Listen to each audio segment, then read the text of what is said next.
सांस को भरते हुए दोनों हाथ ऊपर ले जाएं, खींचते हुए ऊपर नमस्कार की मुद्रा।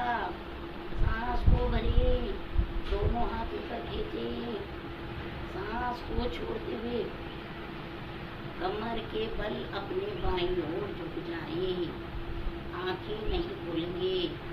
और खींचे हाथों को, और खींचे, एक बार और धीरे से बीच में आए, पुनः सांस भरें, दोनों हाथ ऊपर खींच दीजिए और खींचिए।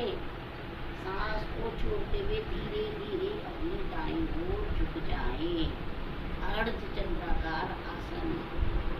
शरीर को खींच के रखें और मुड़े, दाईं ओर और झुके थोड़ा सा, धीरे से वापस पुनः ऊपर हाथ खींचे, सांस को छोड़े,